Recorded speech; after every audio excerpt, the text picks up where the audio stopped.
recognized symbol of excellence in sports entertainment.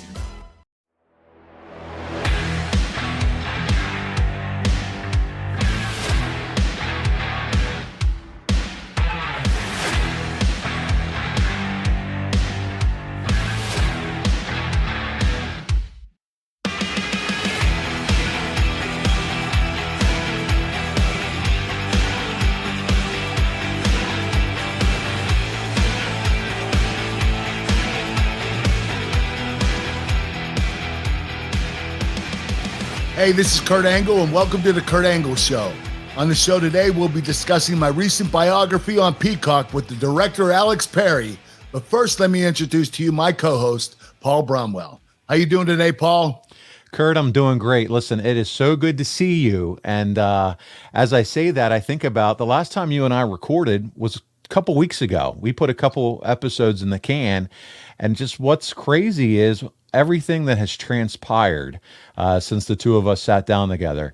Some fun stuff, some good stuff, but also some very sad news. And I thought that we would start off this week's show kind of talking about some of the sad things that happen in wrestling. One of which, Kurt, we lost a legend in Terry Funk. And then, tragically, lost a young star in the business that you know well, Wyndham Rotunda, who wrestling fans know as Bray Wyatt. And bigger than what they've done in the ring, Kurt, both fathers, family men. And I know you had some thoughts that you wanted to share as we kicked off this week's show about both guys. Well, my prayers go out to both of them and their families. Terry Funk was such a legend. I mean, he wrestled forever. I think maybe 50 years. He just had an incredible career. It was unparalleled. And Bray Wyatt, he was a trailblazer. The guy just had a different flavor, a different taste that people really were drawn to. I mean, he really had an incredible character that he portrayed incredibly well. He was so talented, and he will be sorely missed. Kurt, the picture going around social media is you in the suit in the ring, face-to-face with Bray. And so you got to work with him, got to know him a little bit as a person, and everything that I've heard online was how sweet, how nice, how great of a man he was. For us as fans, we saw the character. And that's what we were exposed to. And man, how talented was he? But you got to, I'm sure, see the other side of him as well. Oh, he was a humble person. He was such a good guy. He got along with everybody. Never had a problem with him. The company never had any issues. He stayed out of trouble. He did all the right things. And I just have a lot of respect for the guy. And, R.I.P., Bray. Yeah, so sad. Well, listen, never easy to transition from a topic like that. WWE, as always, has done a first-class job in recognizing both those individuals. I believe all proceeds from Bray Wyatt, anything you buy on WWE Shop, are going to go to his family from the shop, which 100%. Amazing. Absolutely fantastic. Last week's SmackDown episode and what they did in terms of video packages and the recognition, 100% first class, and just some of the promos and what other wrestlers are sharing has been very moving. But we are going to continue on with this week's episode with some other thoughts and things as well. And one of the things that I wanted to bring up to you as we move along here, Kurt, is that you yourself have had quite a few weeks. I'm sitting there watching television one night, and I am an avid Pittsburgh Pirates fan. Yes, Pittsburgh sports. And as I turn and look at the TV screen, I hear the guy go, and we have Kurt Angle and his family here with us this evening. I'm like, you got to be shitting me. And they show you in the suite waving like the president with your Pirates jersey on. Giovanna's sending me the chocolate chip cookies from the suite. Like, oh, we're having a blast. What was it all about? What happened at the Pirates game that they honored you for? The Pirates invited me to the game. They just wanted me to show up and, advertise them on social media, try to get more fans. They need all the help they can get. You know what? That's what I was going to say today. Listen, the Pirates, they've done better in their history, but they're not doing too bad this year. I think they're around 60 and 72, somewhere around there. And, but if you're a Pittsburgh fan or, if you're from Pittsburgh, go to a Pirates game. They really need all the help they can get. This is our public service announcement. No, I'm serious. It's a lot of fun. Listen, it is. Had a blast. Yeah. I mean, they give us some really nice box suite. We were in there. They fed us, had a big buffet for us. It was incredible. And my kids had a blast. And, you know, we got to meet the Pirate Parrot. The kids were going crazy for that. So was I. And it was just a lot of fun. I love going to Pirate games because I have nothing but fun. For a long time, I think the Pirate Parrot was probably the most paid person on their roster. Okay. You know what? That's why they're struggling. Listen, honestly, they locked up a couple guys this year. They finally signed their first guy to $100 million contract in Brian Reynolds. Finally. Right. And they've got some youth. And so I've actually gotten back into following them more this year when they brought McCutcheon back, because I loved Andrew.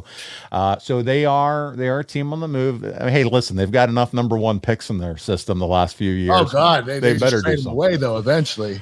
The thing is, I'll tell you this: about 20 years ago, you know, I was really following the Pirates, and they just their team was only getting paid $7 million between all the players. Right. In the New York Yankees, it was $190 million. How do you compare to that? Can you compete with the New York Yankees when you're only giving your whole entire team about 30, 40 guys, $7 million, you know, divvy it up between everybody. That's crazy, man. You know, Pittsburgh Pirates, unfortunately, they just don't have the money to be a world championship team now. Back in the 70s, it wasn't about money. It was about performance. And back then they were able to compete, but now it's just really hard. Yeah, thanks, Bob Nutting. He's the owner. There was a time at one point, Kurt, where Mark Cuban was interested in buying the Pirates. I don't doubt it. He was from Pittsburgh. From my high school, that would have been transformational if you bring in an owner like that. You know, you would have had it would have been identical to the New York Yankees owner. I don't know about that, but it would have been a lot more fun.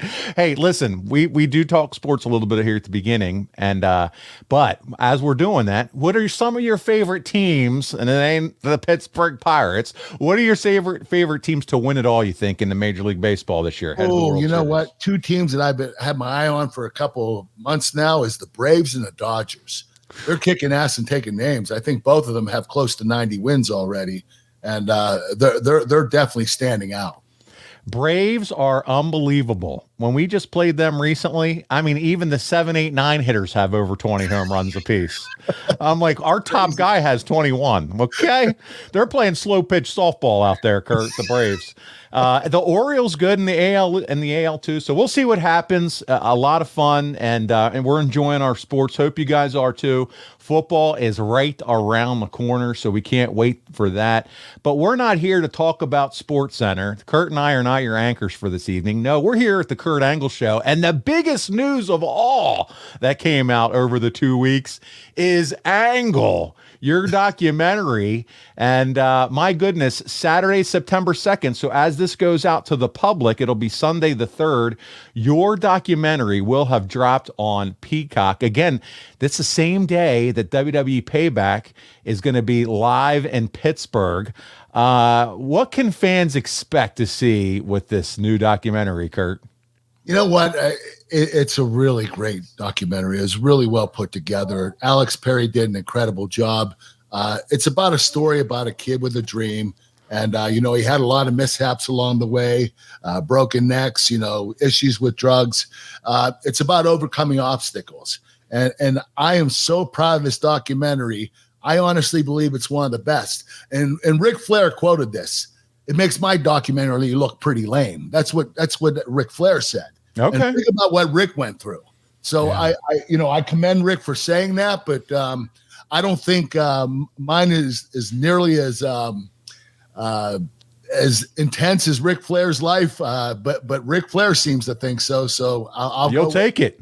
Yeah. Yeah, absolutely. Well, listen, as we said at the top of the show, we have a very special guest, the director of Angle, which is available now on Peacock and on demand.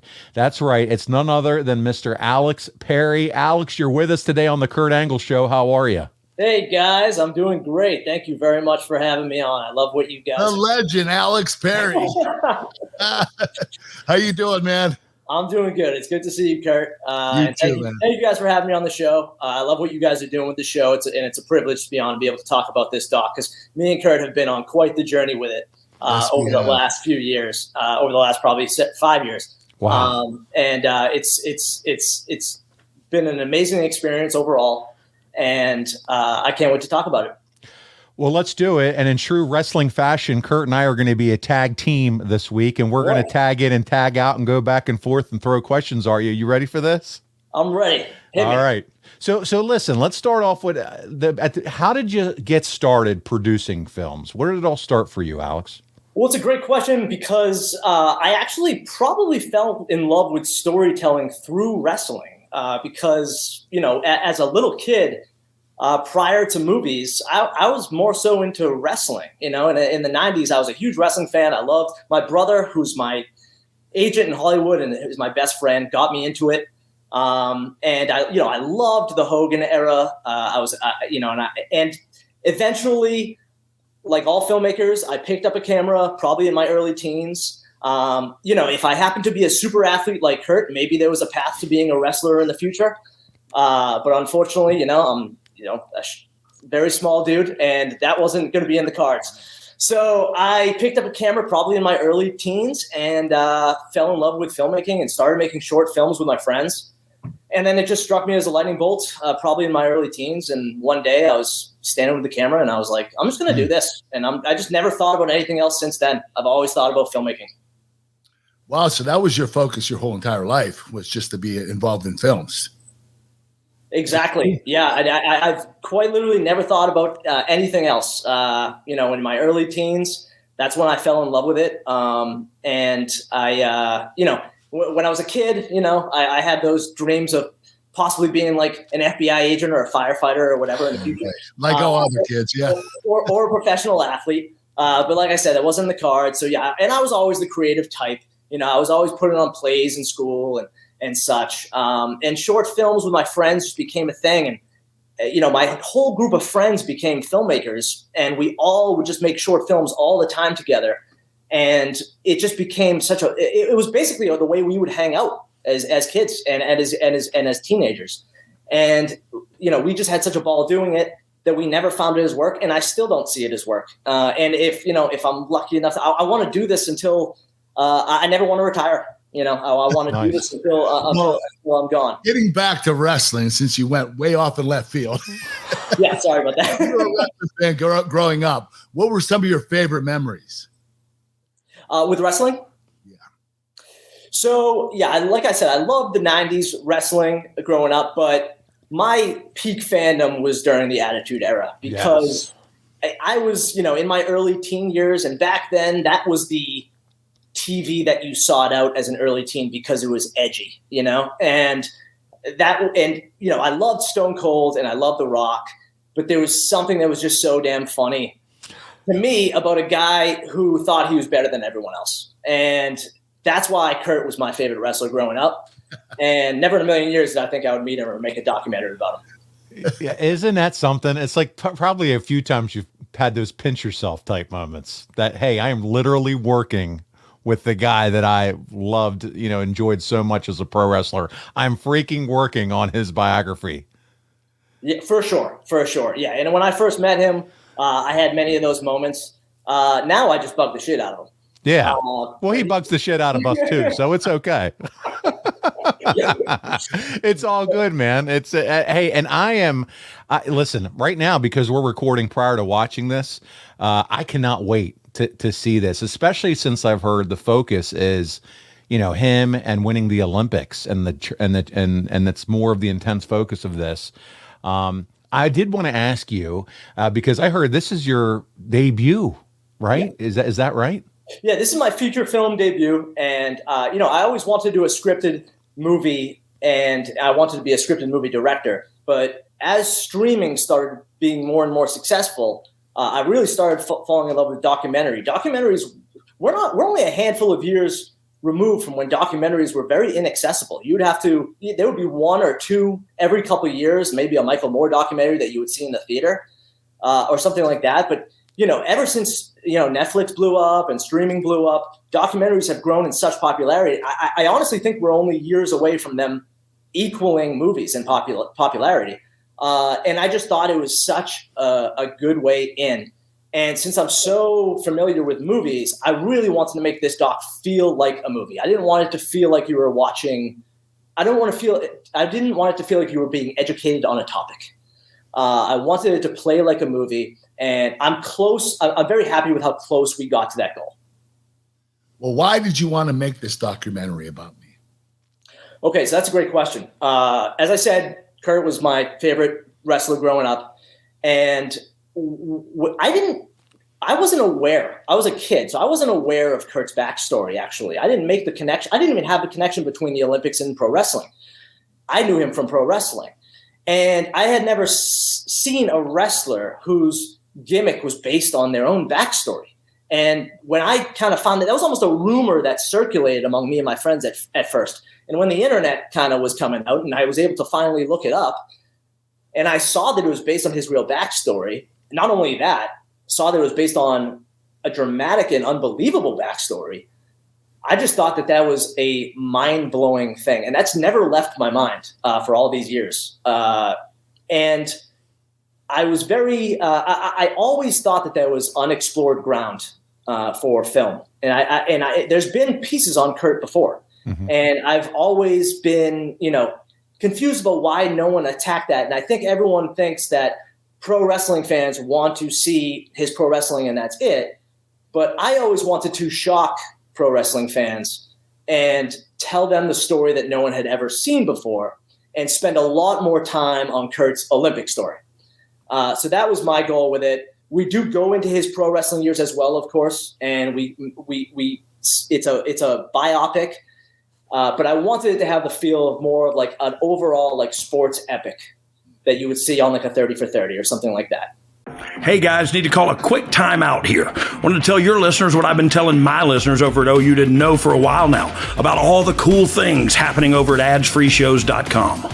On the latest edition of The False Finish, Zach Gowen talks about reaching the top of the pro wrestling world against incredible physical odds before issues with immaturity got in his way. It's not a talent issue, it's a maturity issue. We want to see you continue to wrestle, try new characters, become a heel, try new things, find a groove. The door is open, just mature a little bit. But it was almost fatherly, the way he sat me down and explained to me exactly why I was being released. And I'll always remember that, and I'll always thank Jim Ross every time I see him for that. As Dog and Casio finished up their latest Ask Dog Anything, they kept the party going for Ad-Free Shows members, answering more questions on a bonus overrun. We were the main event. Me and Brian Christopher were the main event. Doug was in a up there match. Jamie Dundee was in a tag title match, I'm sure. And we just stopped and started playing pool and drinking. Like, that was what we did. We pulled through the median and turned around and just called from a payphone and said, yeah, our car can't make it. That's just a small taste of what we got waiting for you. With 4 levels to choose from, see for yourself why Ads-Free Shows is the best value in wrestling today. Sign up now at adsfreeshows.com.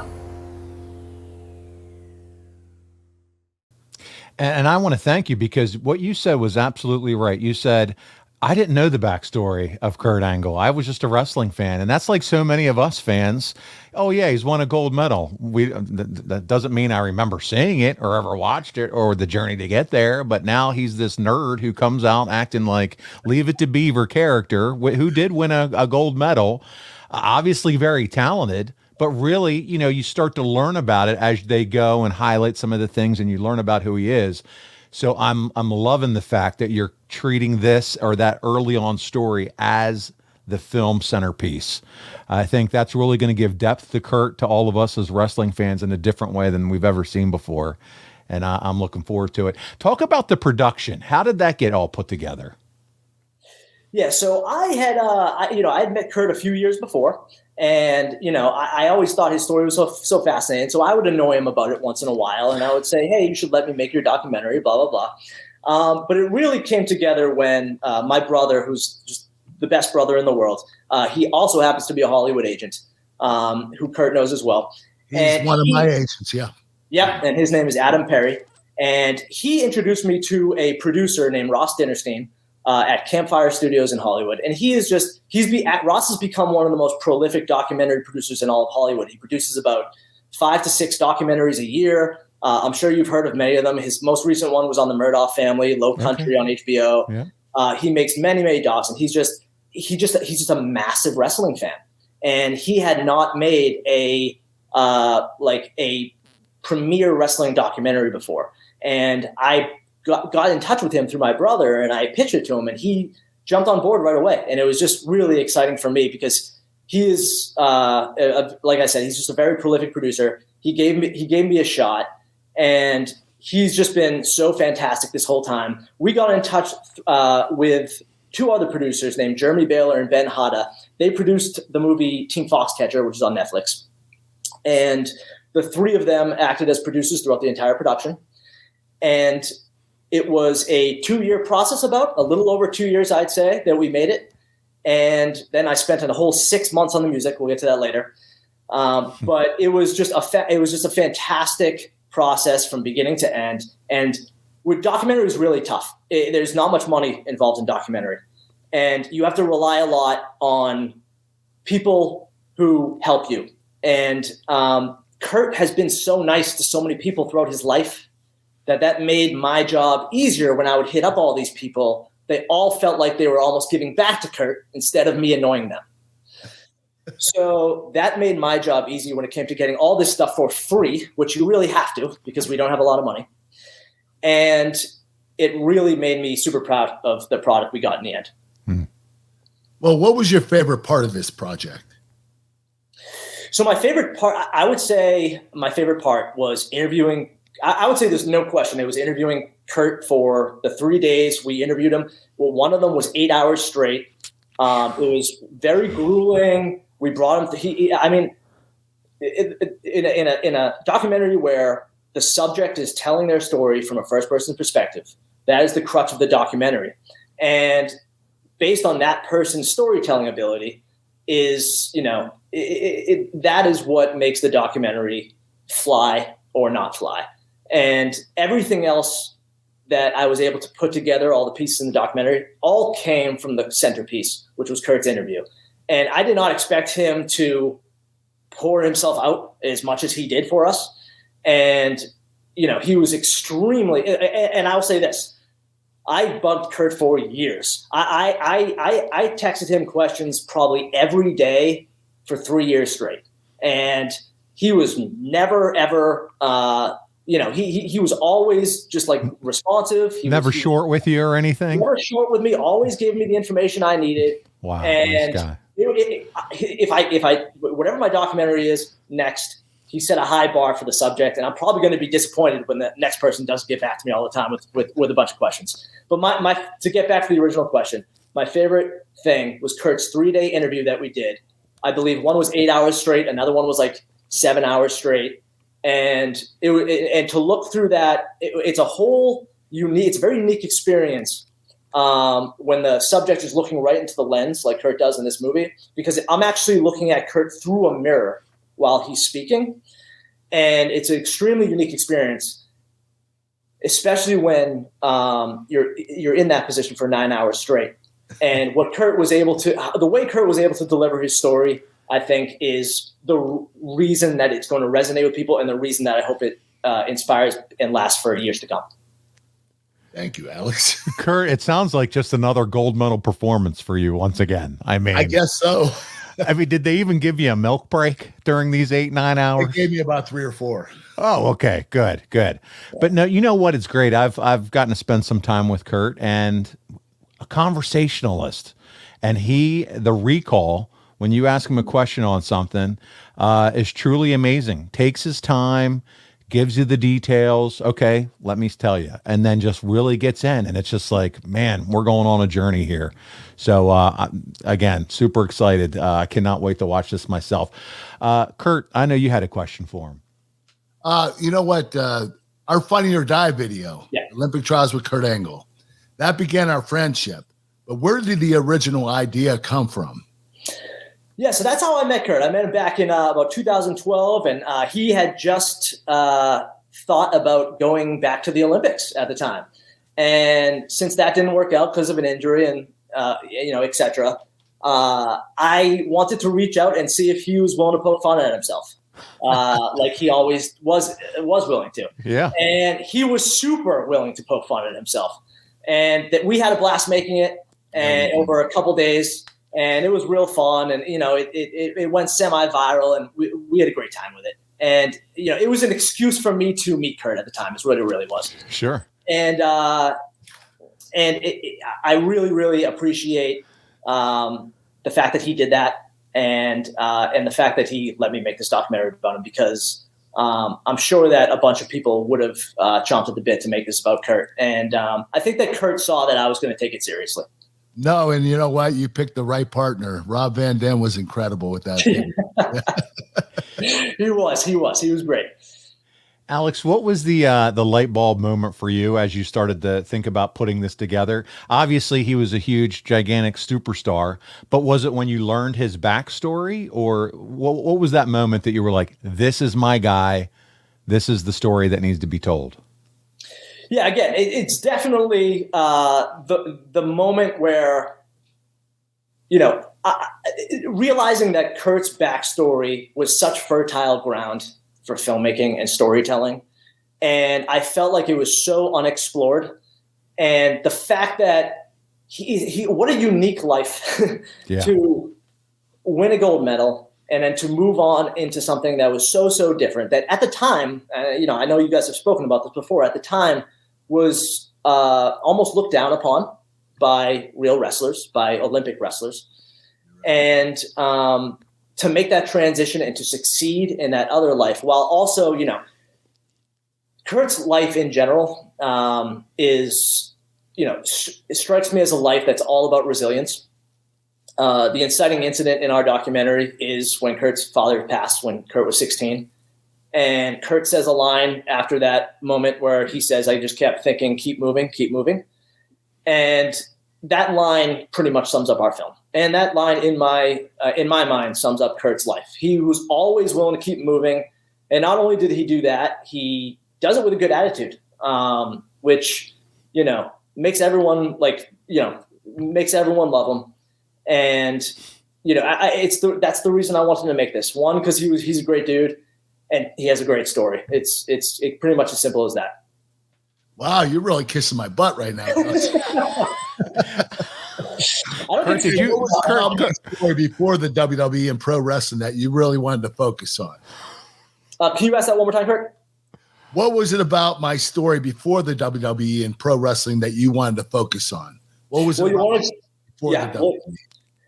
So you won a gold medal with a broken freaking neck. I don't know if you know that. Yes, I know that. I said it. News flash. Yeah. So I went, it's weird that no one's kind of dug into that yet.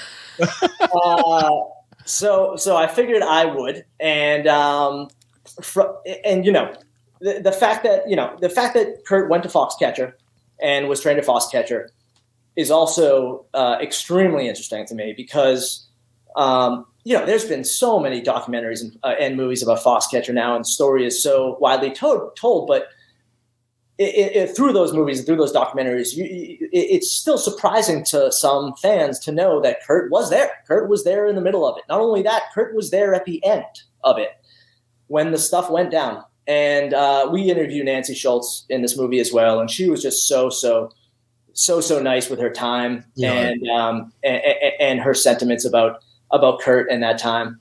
And yeah, so Kurt's pre-WWE story has a lot more depth to it than winning a gold medal with a broken freaking neck. There's a lot there. It's very dense, and that's why I want to spend the most time on it in this documentary. And I hope that Kurt's fans specifically appreciate that. Can you talk a little bit about the WWE as far as acquiring the biography for A&E? Can you kind of share that story with our listeners? Sure. So this happened about early COVID, I would say. We were just finishing up. We weren't totally done with it yet. We were probably halfway through the music. And we showed the WWE the documentary because we needed to license the WWE footage. And WWE called us back a day later and said, well, we would like to purchase this instead. And we said yes. It worked out to be a blessing because, you know, like I said, in documentary, there's not a lot of money. And, you know, having all that footage available to us, photos, personalities. They gave you free access to the footage, right, That's Alex? great. Total access. Yeah. And so that is a blessing. Also, we have a lot of Olympic footage as well, and that's that's a whole other category of different. How much did that cost? So what's amazing is that NBC owns Olympic footage, so it worked out well. It ended up on Peacock. Okay, yeah. Oh, there you go. But so when WWE acquired this movie, they sent it to A&E because they had a partnership with A&E, and A&E didn't quite understand how it would fit into their show, WWE Legends, the biography series, because A&E wasn't familiar with my backstory and why I chose to make this film with Kurt and stuff like that. So they were a little bit confused when they saw it, and they kind of morphed it into something else. They morphed it into something, and it totally makes sense what they did in the context of where they're sitting, because they took it and they made it into a pro wrestling episode. Yes. Which you can't blame them for that. For that series, for their series. And you know what? I'm a glass half full type of guy. And I'm happy that this gets to have two different lives to it. One for that fan base, and hopefully this reaches a different type of fan base. But at the end of the day, I see it as a total blessing that we were able to end up with the WWE. And it's Kurt and I did have to scratch and claw a little bit to get this version of it shown. And so we almost, in a way, we willed it into existence. We willed it into being made at first, and then we willed it into being shown. And now I'm hoping that Kurt's fans help us will it into relevance. Because I do think at the end of the day, I'm really proud of what we did. I do think we made something special and unique. And I would love any support we can get in making this version give it a special life within itself. Well, Alex, I know you touched on it a little bit, but for the fans who saw the story on A&E, what are the main differences between the two different documentaries? Yeah. So again, I want fans to know we're not pulling a fast one on them. This is not some rearrangement of some old documentary. I actually did not win the gold medal. Yeah, exactly. Yeah, that's the twist. The real story. This is the original version that Kurt and I intended. It's far more of a sports epic biopic than your normal pro wrestling documentary. We spent probably a little over an hour on Kurt's story pre-pro wrestling, whereas I believe the A&E version spent, I think if you take out the commercials, I think it spent a little under 20 minutes on that same section. So that is a huge difference. And then for the rest of the documentary, when we get into pro wrestling, fans will see a different feel for the rest of that as well. The timing is a little bit similar overall, but there's a lot of different moments that we use, in comparison to that one. And I'm really excited about the ending because they didn't use my ending in the A&E version, and I think it's a very powerful ending. I'm really excited for it. It is, Alex. I think the fans are going to love it. Definitely, yes. Thank you, brother. So you talked about the interview time that you spent with Kurt, the 8-hour days, and that. Can you tell us how much more was Kurt involved in making of Angle? Yeah, I mean, again, I bugged him a lot. I'm OCD. I believe Kurt is a little OCD as well. I believe that's why he was able to. Yes, I am. Absolutely. He's a perfectionist. I think early on he understood that I was a little bit of a perfectionist as well. Every frame of a film, I like to make sure it's done the way we intended. Oh, it has to be perfect, Paul. This guy is, and that's great. That's who you want working on your stuff, Kurt. Yes, definitely. Yes, you're right. Yeah. Yeah, and I think he understood that from the very beginning. That's why every day I would hit him with questions, and every day he would respond. And there were questions about every aspect of his life. We have so much material in this doc, honestly, and I'd be interested in this one day. I think it could break up into 3 1-hour episodes of like an extremely extended documentary. I'd be super interested in doing that someday if fans wanted it.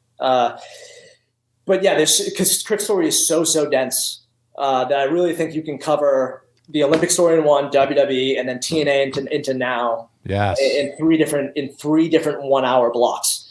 And we easily have the material to do that. And we did make a very long cut to begin with. You know, I do have a cut on me that probably, you know, somewhere around 2 hours and 45 minutes instead of the 1 hour and 45 minutes that fans will see. But you know, I'm getting a little off track here. I am going to tell you this. I was in TNA a lot longer than I was in WWE. Yeah. So you're absolutely right. You could have definitely done 3 episodes. I love it. And especially, Kurt, I was going to say real quick, sorry, I'm jumping in here, but I mean, even one day if it ends up on like a 4K Blu-ray collector's disc edition and Kurt can sign it for the fans, and I'm all in on that stuff, man. And I know the people that love Kurt Angle would love that type of thing. So we'll see. You never know. Well, Alex, did you have any issues with getting interviews? Anyone you really wanted that actually said no? Oh, Mark Angle. Yep. Okay, that's he's the one guy that that inspired me to wrestle. Isn't that crazy? I know. Wow. At the time we weren't talking and he didn't want to do it. So it was unfortunate. You know, you have family issues and we had a little issue and he couldn't get by it. So you know, unfortunately he didn't do it. But you know what he did? He called me when he watched the documentary. He said it's incredible. Awesome. Your director did an incredible job. You did an incredible job. I absolutely loved it. And you know what? We did talk a little bit about Mark in the documentary. Exactly. So, you know, we explained that he was kind of the inspiration of me wrestling. Yeah. But you know, the access that we were able to achieve through Kurt and through Ross Dennerstein to get everyone else in this movie. I mean, with The Rock. We got The Rock. Dwayne Johnson is in this movie. He donated his time. Thank you, Dwayne. Because he loves Kurt and he loved those years. And you know, you don't see what he says prior to my interview, but when I'm off camera, you know, it's all about doing it for Kurt because you know he loved him, and Austin loved him, you know, and Ronda Rousey you know donated her time, and Ric Flair, and a heck of a lot of Olympic gold medalists. A heck of a lot. Kevin Jackson, Kendall Cross, Bruce Baumgartner, Bruce Burnett. They're all my teammates. That was really cool. Yeah. We did about 30 interviews for this, and they were all fascinating. Even Kurt's doctor, who gave him the Novocaine injections in 1996. And the rest of Kurt's family was amazing. You know, Mark was amazing too, by the way. Mark answered all my questions when I would text him. And the rest of Kurt's family was all nice enough to sit down for interviews with us. All of his brothers. Giovanna was obviously amazing with her time and amazing with what she was able to give to us during the interview, and we even did some filming with Kurt's kids, which was fun too. But yeah, I wanted to make it I'll probably never work this hard on a documentary again. I shouldn't say that, but we got an extreme wide range of interviews for this. And you know, I just want to thank everyone for donating their time, and I especially want to thank Greg Strobel. Greg Strobel passed away. He was a USA Wrestling coach, and he passed away a couple years ago. And he has some of my favorite moments in the film that actually weren't in the A&E version, but are in this version. And I'm very excited for his family to see that, and I thank them. You know what, Alex? I don't know if you know this, but you might know this. But Greg Strobel was also a coach at Foxcatcher, so that's you know he was there when all that stuff went down, and a lot of people don't know that because when he left, he ended up working for USA Wrestling. Right. And a lot of people didn't realize he was there at Foxcatcher when all that stuff went down. Right. You know, I talked with him briefly about it, so I was aware, and. You know, the guy, he was a great guy, and I just really appreciate the time and the sentiments he had to say about Kurt in the movie. He said he's never met a harder worker in his life. You know, I don't know if I've ever heard this before, but he said that Kurt worked too hard as an amateur wrestler, so they had to actually had to ask him to dial it back, and that was fascinating to me.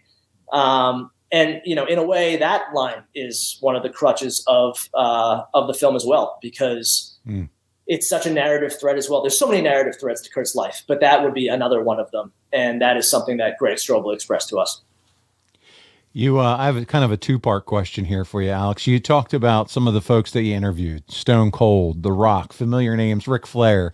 What was the process like of nailing some of these folks down to actually get interview time with them? And then once you did, were they willing to really go deep as far as Kurt and his past and things like that? Well, I'll be honest, interviewing The Rock is like interviewing the President of the United States. I know. He doesn't say anything wrong. He's always like politically correct and perfect. He is a perfect human being. Yes, he is. There was like 15 black SUVs. There was like every single question I asked, the guy poked on my shoulder and said, "You've got 3 left, 2 left, 1 left." Wow. But I'll say this: the guy, he was amazing. He was amazing. I walked up to him and I shook his hand. And I'm from Massachusetts, and I was born and raised in Massachusetts. And he starts talking to me about Linfield, Mass, because that's where his wife is from. And he just shot the shit with me, and it was amazing because the guy does 5 billion things a day. And as a matter of fact, we pulled him off of one of his movie shoots. That's where we were. We flew out to Atlanta. And we pulled him off his movie shoot, and it's unbelievable that he was willing to donate his time. And he had some very good insight. And I would say the most interesting thing I learned from The Rock was, and this is not to kiss your butt again, Kurt, but he did say that like the pro wrestling is unique in which like the nicest people almost rise to the top, and because fans can almost like gauge that. Because so much of their own personality has to come out while they're doing all this stuff. Fans are almost like, okay, I like this dude. I'm going to bring him to the top. And I had never thought about pro wrestling that way, but it really struck me. And I was like, wow, that's kind of true. And what really struck me is when I went to interview all these different pro wrestlers, that's kind of the way I felt about all of them. I mean, even Ronda Rousey was like unbelievable, like just the sweetest human being.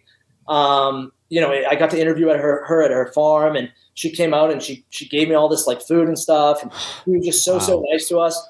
And Austin went really deep. And he is an incredible mind when it comes to all of this stuff.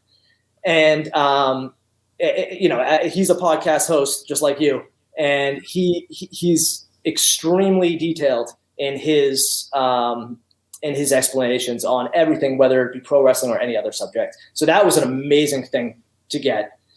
And Ric Flair mostly talks about himself. So it's exactly what you expected. Yeah. Yeah, it's pretty much. I love Rick. He's the best. I know. Eric Bischoff here again, telling you about our friends over at SaveWithConrad.com. Now, Conrad's always talking about how they are helping homeowners save money, but did you know that Conrad and his team can also help you become a homeowner? They make the home buying process more enjoyable than, I don't know, making out with Stephanie and Linda. Ouch! But don't take my word for it. Hi, I'm Sarah Davis, and I'm from Nashville, Tennessee. So my husband has been a huge fan of Conrad's podcast for many, many years. And for years, we were on road trips, and he would have me listen to it. And then I got really into it. And so when it came time for us to buy a house, it was kind of like, there's really no other option at this point. Like, we have to go down this path, right? It was the best.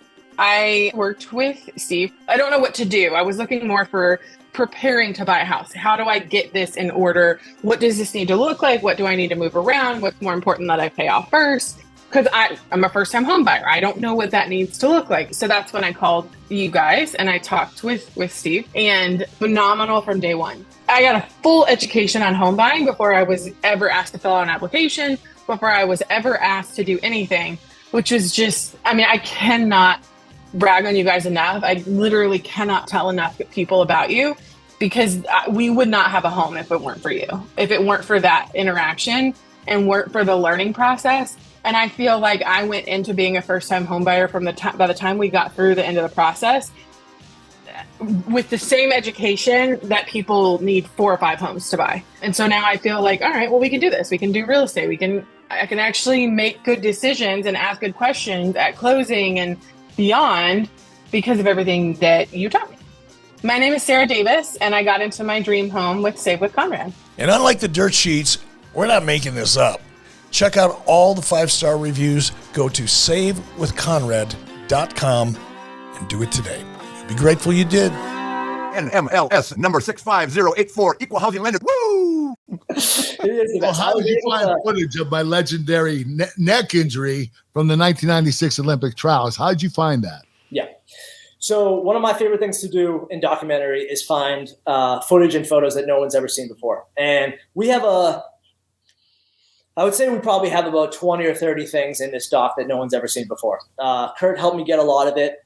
But, I love playing detective no matter how long it takes. It probably took me 6 months to a year to find some of these things and convince people to hand them over to me.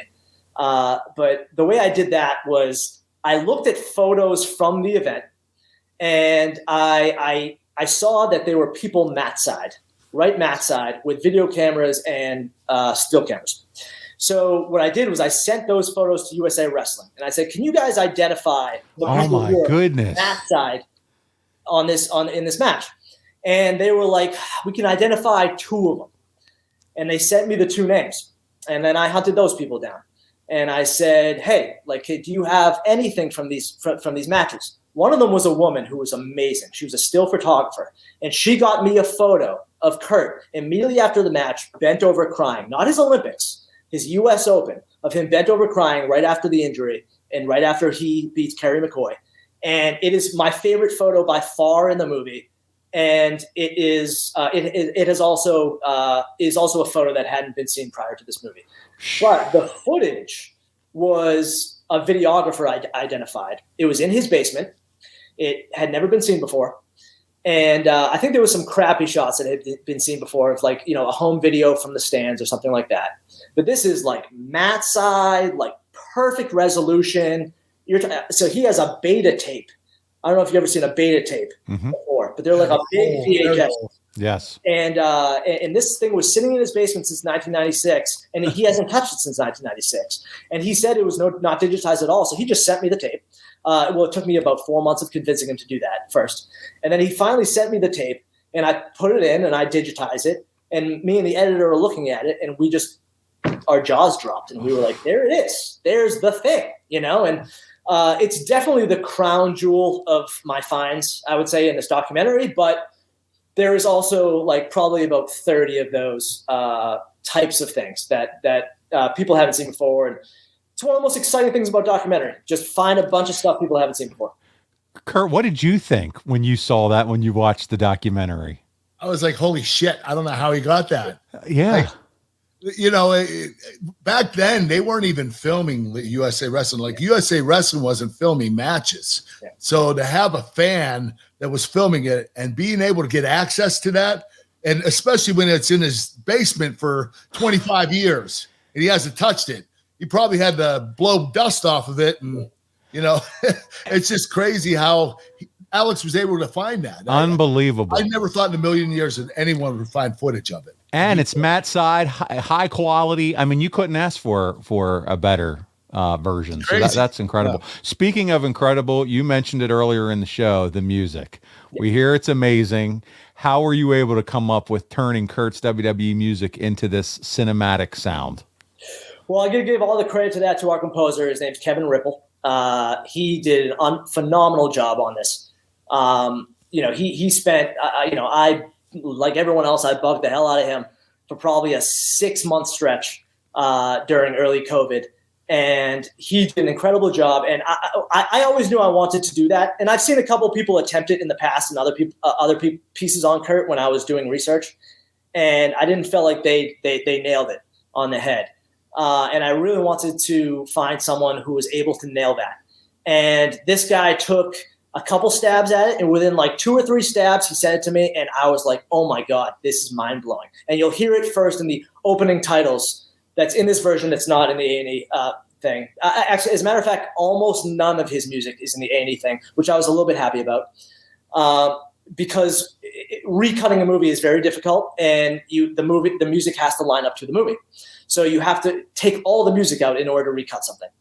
So all of his music, and I really hope that he gets a separate release for the soundtrack as well, because he's talking to a company about that now, and his label. But it is just so fascinating the way he takes multiple parts of Kurt's WWE theme, which originally was made by Joe Johnson, and who happens to be the uncle of a good friend of mine growing up, oddly enough. But the theme always struck me, even though it's like has a comical element to it and it has that pop to it. There was something dramatic underneath it that I always felt. I would like pump it I would be in the gym, like getting a pump to it and stuff.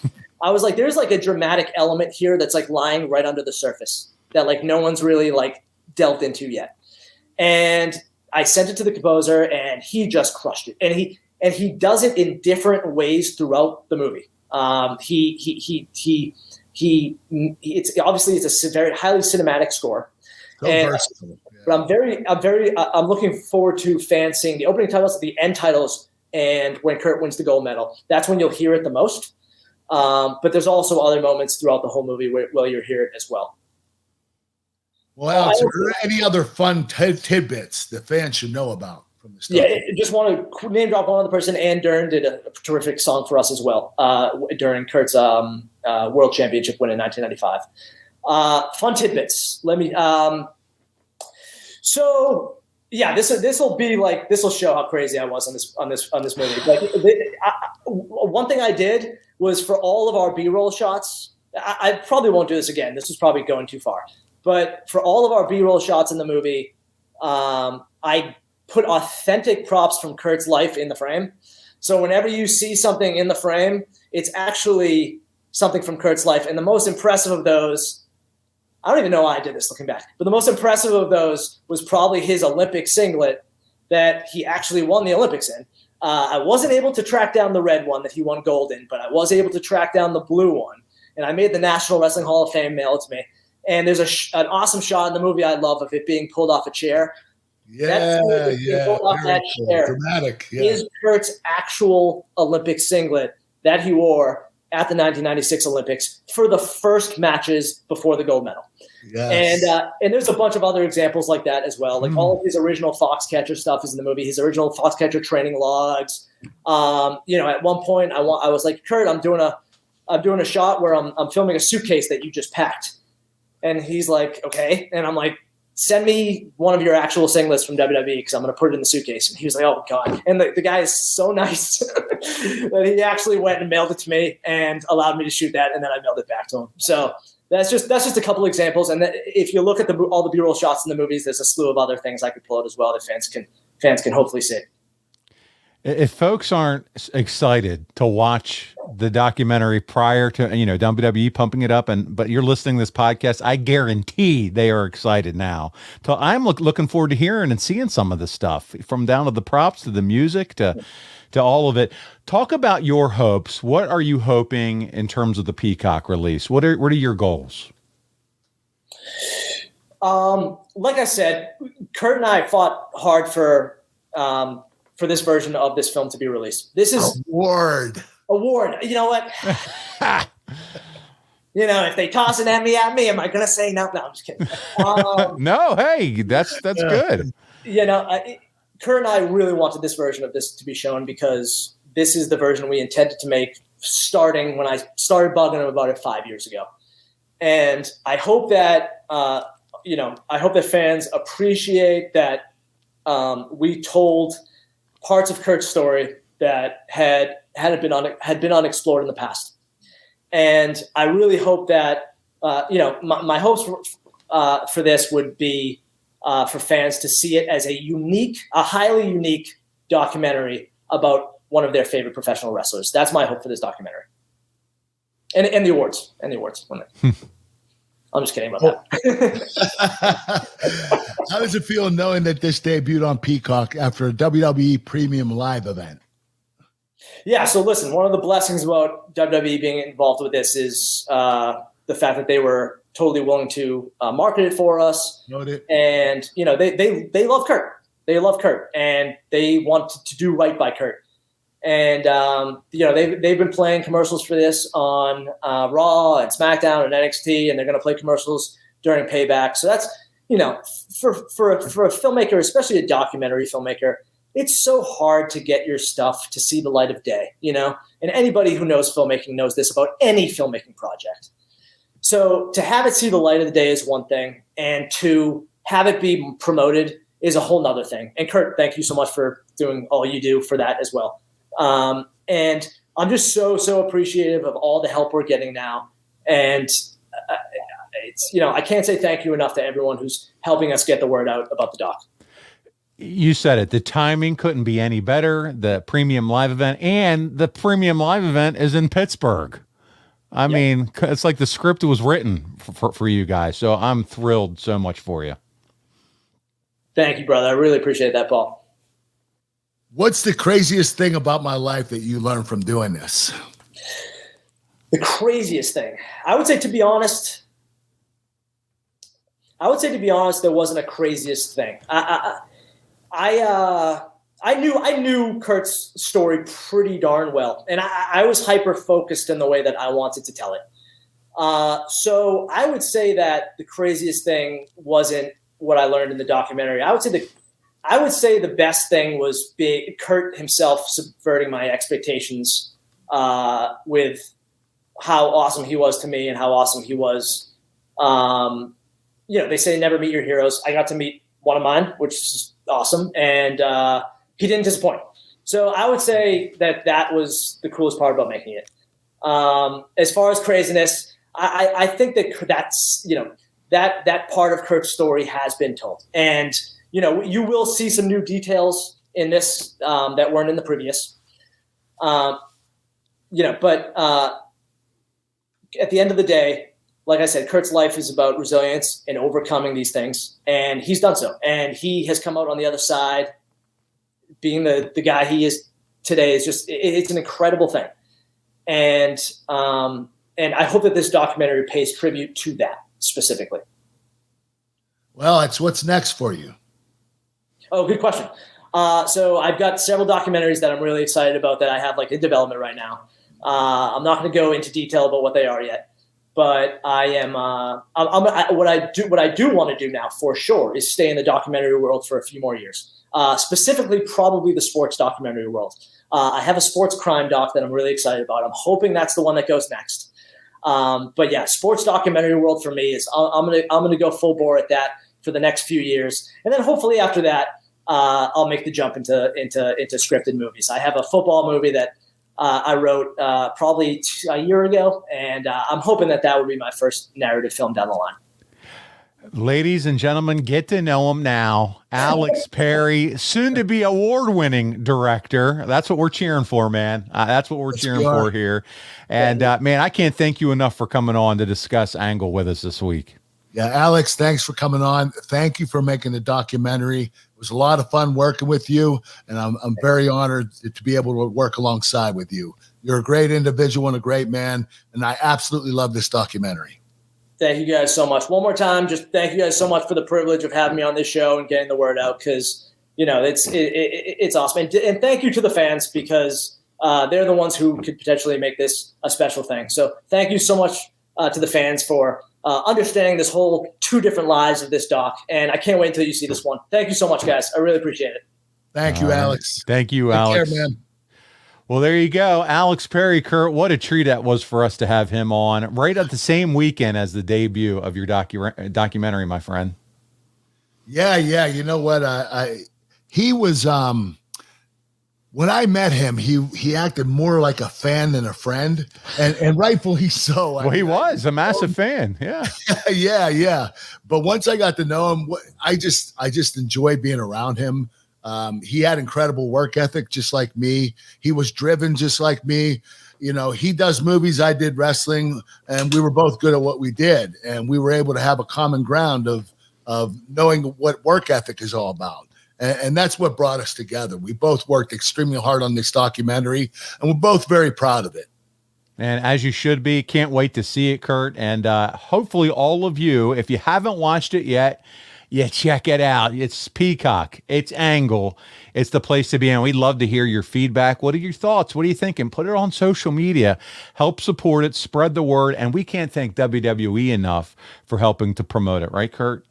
Right. And also, I just want to do one thing. I know you weren't expecting this, Paul, but I want to give a big shout out to my friend, Ryan Jones. He's helped me out in a lot of different capacities. And I just want to thank him for what he's done. There you go. Well, Kurt, listen, the guests aren't done, because next week we have another special guest who's been a major part of your career for many years. The man beast himself, Rhino. He's going to be joining us, right?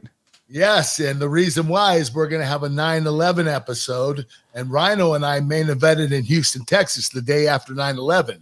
We were the first company or entertainment, sports entertainment company to go live on TV after 9/11. After 9/11, so that was a big deal, and Rhino and I main evented. So I wanted to bring him on for the show, since 9/11 is next week. Yeah, it's right around the corner. I cannot wait for that. I can't wait to meet him, and I can't wait to hear the two of you talk about that big time moment. So we'll have a lot of fun with that. Guys, I want to remind you to make sure you check out Kurt. He said it earlier on the show. I spent most of my career in Impact. Well, you can watch that on impactwrestling.com/packages and sign up with the code Kurt. You got it. That's easy. KURT. It's impactwrestling.com/packages. And then if your business targets 25 to 54-year-old men like we are, there's no better place to advertise than right here on the Kurt Angle Show. You've heard us do ads for some companies for years, and it's because it works. So go to advertisewithangle.com. That's right. Jump on now. Kurt's getting ready to walk the aisle. Emmys are coming, Golden Globes, Oscars. So listen, advertisewithangle.com right now and find out more how you can be a part of our show, and we'll talk about your product or service right here. Also, you want to check out ad-free shows. For those of you on ad-free shows, you got to hear this podcast early before his documentary was launched. So now you know what things to look out for because you're an ad-free show member. So jump on board, adfreeshows.com, starting at just $9 a month, and you can enjoy the first week completely free. So sign up now for that free trial, adfreeshows.com. Guys, support us, follow us, go to youtube.com/theanglepod, like, subscribe, and turn on notifications. We would appreciate that. Those algorithms, when you do that, help us out tremendously. We're trying to grow our YouTube channel, and then you can find us at The Angle Pod all over social media. Most of you who are listening to the show, you know how to find Kurt Angle. He's one of the most entertaining social media followers. The guy's on TikTok now, doing his thing on TikTok. So check us out. Kurt, before we get out of here, you know what we like to talk about, and I know what you like to talk about as you spin around in that chair, and that's those chicken snacks. Smart Snacks. It's a new name now. Smart Snacks Crispy Protein Bites. Okay. We have whey protein, chicken protein, and organic plant protein. They're high protein, low carbohydrate. There are 4 different flavors in the whey protein and 11 different flavors in the chicken and organic plant protein. You can go to physicallyfit.com to order them. Use the code AnglePod and get 20% off your first order. Or you can go online and on the website and become a member for life and get 20% off for the rest of your life. You're going to love these. They taste incredibly well. My favorite right now is the honey mustard. I jumped from cinnamon swirl to honey mustard. I'll probably jump back to buffalo and then sriracha next. So there's so many options. You'll never get sick of them. And if you're a pizza lover, right, you got a pizza flavor too. Oh, cheese pizza is incredible. It was my favorite at the beginning, but I ate it so much I got tired of it a little bit, and I had to start eating other ones. Yeah, one thing you don't get tired of, Kurt, and that's cookies and milk. Please talk to us. How can we get that cookies and cream? Kurt Angle's American Dream Cookies and Milk Protein. You can go to ProjectOneNutrition.com to order yours. I partnered with Project One, and we came out with an incredible protein. It's themed because I love cookies and milk, and this is cookies and cream. It's incredible. Go to ProjectOneNutrition.com, order the Kurt Angle Cookies and Cream Protein. You'll absolutely love it. It's the best tasting protein on the market. And that's at GNC. So if you're out and about. It's all in all the GNC franchises. And in the next month, because there's been a hold at GNC, in the next month, it'll be all their corporate stores all across the country. Love it. Right now, it's just the GNC franchise stores. But later, in about a month, it'll be at all their corporate stores. All right. Hey, thanks for making sure you clarify that. That way we don't get hit up with, hey, I was at GNC and I didn't see cookies and cream. It's coming. I've gotten like 100 of those. Stop. Have you really? Oh, wow. People are after it, though, so that's good. Yeah. And there we go. KurtAngleBrand.com. That's where you're going to find your cameos, your birthday cards, your cowboy hats, your milk cartons, T-shirts. Kurt, what else? I think you hit all of them except for the autograph photos, but you get the whole ball of wax. That was the line.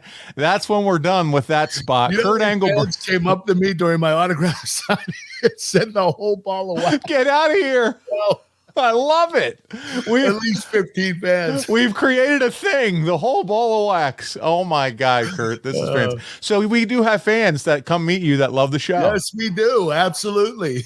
Oh, wow. I love it. It's great to hear. If you do love the show, go to boxofgimmicks.com and find some merch and start purchasing it. We love these t-shirts. We wear them all the time. Kurt hasn't taken his off since we recorded 2 weeks ago.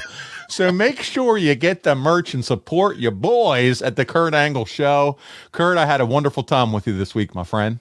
Me too, Paul. I always have a wonderful time with you. Don't tell my wife that, though. Oh, I know. I get it. Hey, on behalf of your Olympic hero and now Peacock star, Kurt Angle, make sure you check it out, Angle. This is Paul Bromwell. We'll see you right back here next week with Rhino on the Kurt Angle Show.